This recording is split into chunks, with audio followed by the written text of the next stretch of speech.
goodmorningnews.in, जो आपको रखे सबसे आगे। बहुत दिनों के बाद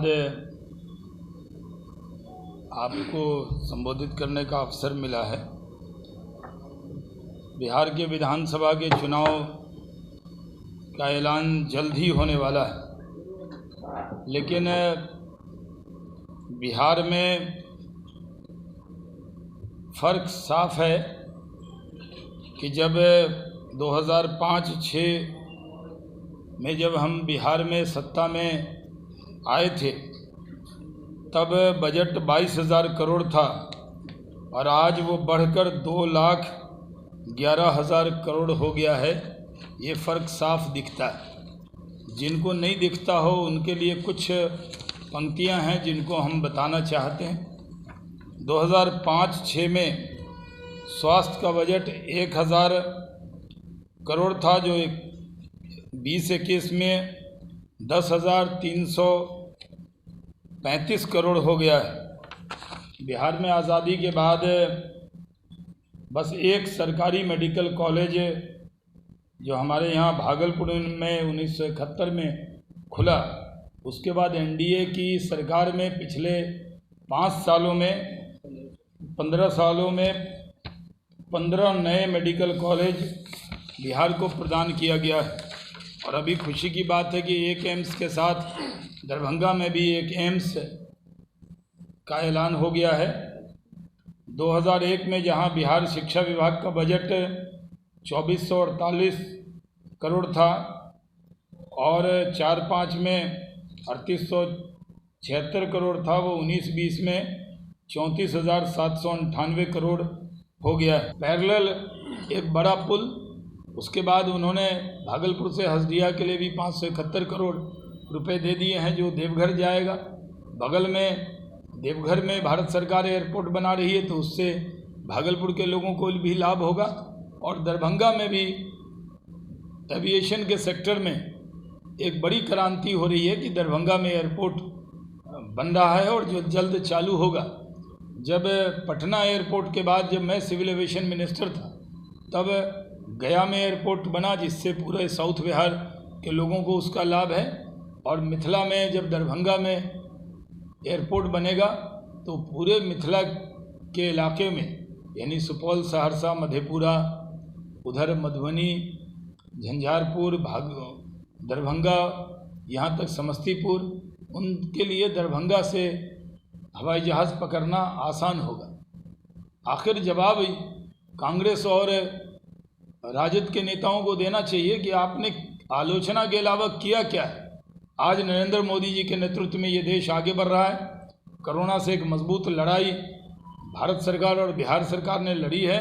बिहार के लोग पूरी ताकत से फिर से नीतीश कुमार जी को मुख्यमंत्री बनाएंगे, क्योंकि उन्होंने फ़र्क साफ दिखा दिया है कि पहले की सरकारें क्या करती थी और नीतीश कुमार जी के नेतृत्व में कितना बेहतरीन काम बिहार में हुआ है। और जब से नरेंद्र मोदी जी प्रधानमंत्री बने हैं, कुछ मिला तो अटल जी के वक्त में मिला, उसके बाद मिला तो 10 सालों के इंतज़ार के बाद बिहार से मोहब्बत करने वाले नरेंद्र मोदी जी ने बिहार को दिल खोलकर बहुत सारे तोहफे दिए हैं। हम बिहार की जनता की तरफ से उनका शुक्रिया अदा करते हैं। और इस बार के चुनाव में हम इकट्ठे एकजुट होकर चुनाव में जाएंगे और भारी बहुमत से सरकार बनाएंगे। जैसे मैंने आपको एक मिसाल के तौर पे बताया कि 2006 से मैं पार्लियामेंट में 20 बार मांग किया बिहपुर से बीरपुर, उसका डीपीआर बना, उसका बनाने वाला का एक्सीडेंट हुआ, फिर लैंड एक्वायर हुआ। हम हवा में काम नहीं करते, ये नरेंद्र मोदी हैं। जब तक पूरी तरह इम्प्लीमेंट प्रोजेक्ट नहीं हो जाता है, जब तक नहीं करते इसको। इसलिए ये सौभाग्य हम लोगों का कि चुनाव से पहले हो रहा है, ये तो अच्छी बात है। कोई भी ऐसी घोषणा ऐसी नहीं है या जो मुख्यमंत्री कर रहे हैं या प्रधानमंत्री कर रहे हैं जिसको पूरी तरह अप्रूव और बजटरी एलोकेशन नहीं है। पूरा बजटरी एलोकेशन के बाद, लैंड एक्वायर करने के बाद, प्रोसेस में प्रक्रिया में जाने के बाद वो काम हुआ है। तो ऐसा तो नहीं है कि चुनाव आ गया तो कहीं पर नियम में लिखा है कि चुनाव से पहले काम बंद कर देना चाहिए। हाँ, जब आचार संहिता लग जाएगी तो हम उसके बाद कोई उद्घाटन नहीं करेंगे। लेकिन आजकल तो 2020 का दौर है, लास्ट ओवर में जो चौके छक्के लगते हैं वैसा मार रही है हमारी सरकार। अभी प्रधानमंत्री जी ने बिहार को अनेकों तोहफे दिए।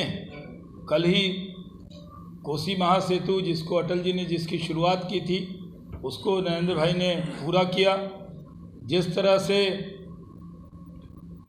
21 तारीख को मेरे लिए बहुत खुशी की बात है कि मेरा ड्रीम प्रोजेक्ट था बिहपुर से बीरपुर, जो हमारी कर्म भूमि या जन्मभूमि को जोड़ता है, उसमें उस रोड का नाम ही NH 106, 137 किलोमीटर, और उसमें फुलौत की तरफ से तो रोड भी यूपीए गवर्नमेंट में उसको टेंडर कर दिया, और बिहपुर से फुलौत तक करीब 9 किलोमीटर से लंबा जो मिसिंग लिंक कह दिया था यूपीए। मैं बहुत प्रयास करता रहा, बहुत बार पार्लियामेंट में उठाया, बहुत कोशिश करता रहा, उसका DPR बनता रहा, और जो DPR बना रहे थे उनका एक्सीडेंट हो गया, उनका देहांत हो गया, मैं भी वहाँ से सांसद नहीं रहा, लेकिन ये प्रोजेक्ट रुका रहा। वो कोसी पर और बिहार का सबसे लंबा पुल होगा, जिसका कल प्रधानमंत्री जी ने 21 तारीख को वो शिलान्यास करेंगे। और भागलपुर में ही गंगा जी पर एक अलग से पैरेलल एक पुल वहाँ पर बनाने का वो ऐलान पहले किया है, और उसका भी शिलान्यास करेंगे। ऐसे बिहार में अनेक योजनाओं का शिलान्यास करेंगे, क्योंकि 2 विषय भागलपुर से रिलेटेड थे। एक ज़िले में 2 लंबा, सीतामढ़ी गए थे, रीगा गए थे, बड़ी दिक्कत हुई, इतनी संख्या आ गई कि गाड़ी में बहुत सारा मास्क लेकर गए थे, पहनवाया, बंटवाया। आप लोगों के प्रतिनिधि जरूर होंगे वहाँ से, आपने देखा होगा। कल मैं दरभंगा गया था और लोगों में बड़ा उत्साह दिख रहा है।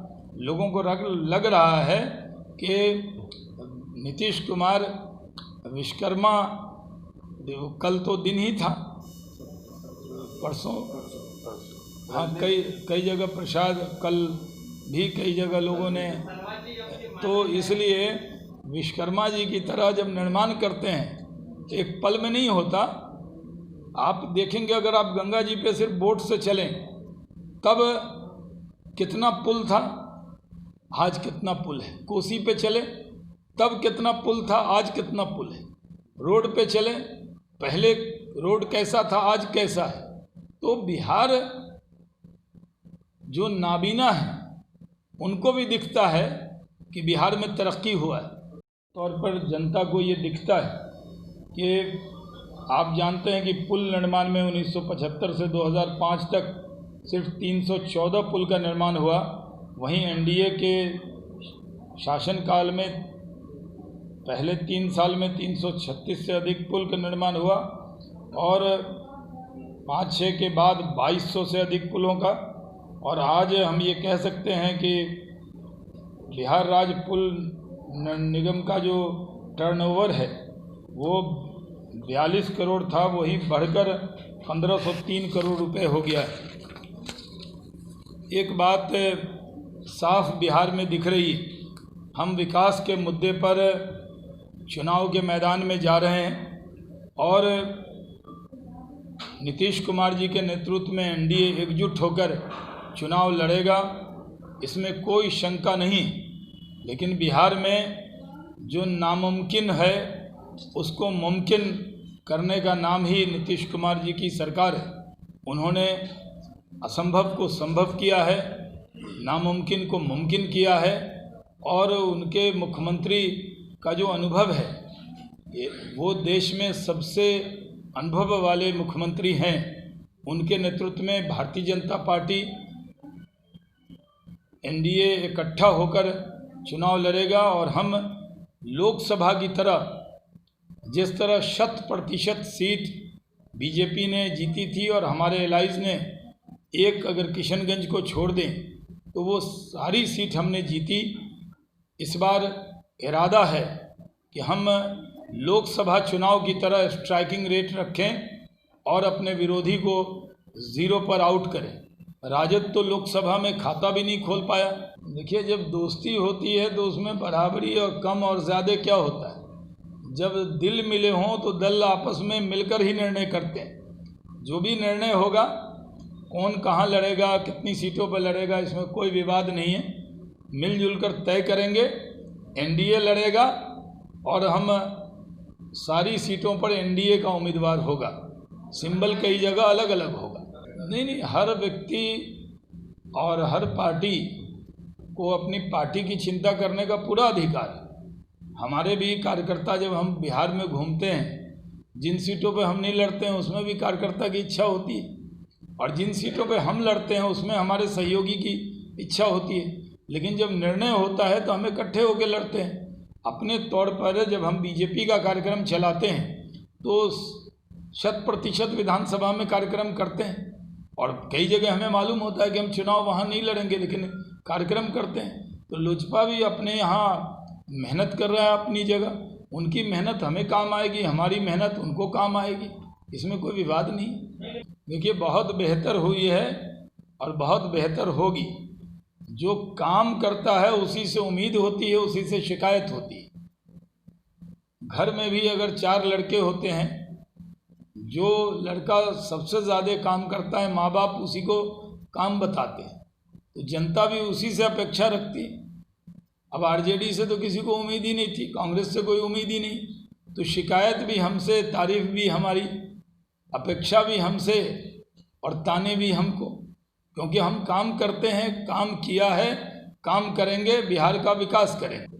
देखिए, हम तो बिहार की 12 करोड़ जनता को सम्मान देना चाहते हैं, और सबका साथ, सबका विकास, सबका विश्वास। तो हम लोग तो, जो भी अच्छे लोग हैं, राजनीति में आना चाहते हैं, उनको हम पहला निमंत्रण, हम लोग तो अपनी पार्टी में मिस कॉल मारिए तब भी हम इजाज़त देते हैं, कोई दरवाज़ा नहीं लगा रखा है। इसलिए कौन व्यक्ति आएंगे, इस पर कोई चर्चा अभी नहीं हुई है। ये सूचनार्थ है आपका प्रश्न मेरे लिए। इसलिए मैंने कहा, भारतीय जनता पार्टी के लिए हम सबका साथ, सबका विकास, सबके विश्वास में यकीन करने वाले लोग हैं। goodmorningnews.in, जो आपको रखे सबसे आगे।